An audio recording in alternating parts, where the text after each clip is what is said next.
यो जेएनजी मन्त्रीहरूले चाहिँ अब सम्पत्ति विवरण सबै देखाउँदाखेरि यो सबै दुनियाँ मान्छेलाई चाहिँ किन कमेन्ट गर्नु परेछ? खासमा यो यस्तो हो क्या, अब मन्त्रीहरू सबै जवान हुनु छन्। अब सम्पत्ति चाहिँ अब 200-300 तोला, 150 तोला, 50 तोला सुन, अनि 50 रोपनी 100 रोपनी जग्गा, अनि 4-5 वटा घर, दुनियाँ हुँदाखेरि आखिर यिनीहरूले कमाए चाहिँ कसरी भनेर मान्छेहरूलाई चाहिँ यो पीडा भएको मात्रै हो क्या, अरू केही पनि होइन।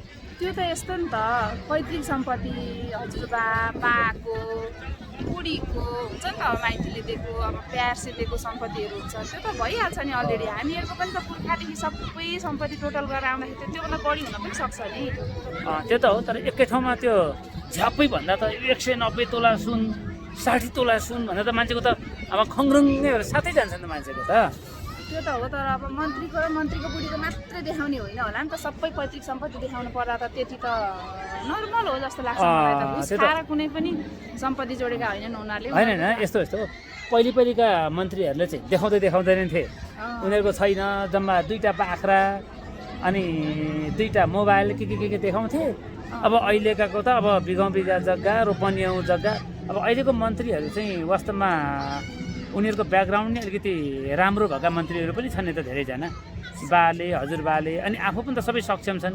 जस्तो अब इन्जिनियर छन्, डक्टर छन्, अब उनीहरूले त पैसा कमाउने भयो नि, अनि उनीहरूले कमाएको सम्पत्ति पनि देखाउन नपाउनु र भने त्यो त पाए, तर यो हो त्यही पाएर त अनिखेरि यो दुनियाँलाई कमेन्ट गर्नलाई चाहिँ किन चासो भन्ने कुरो हो। त्यो त यस्तो हो, किन चाउरिस मरिच आफ्नै पिरले, अब अर्काको पनि देखि नसक्ने, अब आफू पनि काम गर्न नसक्नेहरूको चाहिँ त्यो समस्या हो खास। अब यहाँका पहिलाका मन्त्रीहरूले चाहिँ यहाँ केही देखाएनन् है, विदेशमा पनि सबै कहाँ कुन विदेशी स्विस ब्याङ्क केमा त आमामा बोरा त हुँदैन क्या अरे ब्याङ्कमा, कति पैसा टन्नै थुपारेर राखेको छ, पैसा थुपारेको छ भन्छन्। त्यो पनि अब भगवान् जाने छोडिदिनु छ। अब जेएनजीहरूले चाहिँ अब जति सम्पत्ति विवरण देखाए अहिले देखाए, पछि केही पनि घुसपैठ केही नगर्ने रहेछन्। अब देश बनाउनु 5 वर्षमा हामी त त्यही नै अब राम्रो। अब पैसा सम्पत्ति त उनीहरूसँग अलरेडी टन्नै छ नि, किन घुस खाएर पैसा कमाउनु पर्यो?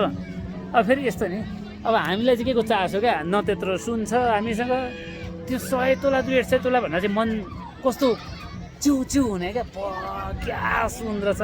अब आफूले सम्झेको बल्ल 1 तोला पनि पुग्दैन हाम्रो त भने। अनि हेर्छ नि, अब हजुर त सुन किनेर राख्नु भन्दाखेरि कस्तो गर्छन्, त्यो सुन किन्छन् ल हेर्छ त हुँदो रहेछ नि। अनि चोरले आएर चाहिँ झ्याप्प लग्यो भए, सुन लग्यो भए त लैजान्थ्यो। सुन लाँदा नि टेन्सन, सुन नआएमा नि टेन्सन क्या। नक्कली गहना किनेर राख्दा नि आएर कुट्छ हेर्छु। नक्कली गहना बनाउँदाखेरि त किन सक्कली किनेर छैन, चोरले कुटेर जान्छ नि त। अनि अब त्यही भएर बरु सुन किनेर राख्नु पर्दो रहेछ भनेको जेएनजी मन्त्रीहरूले चाहिँ हामीलाई हामीलाई सिकाए, नमजाले सिकाए नि त।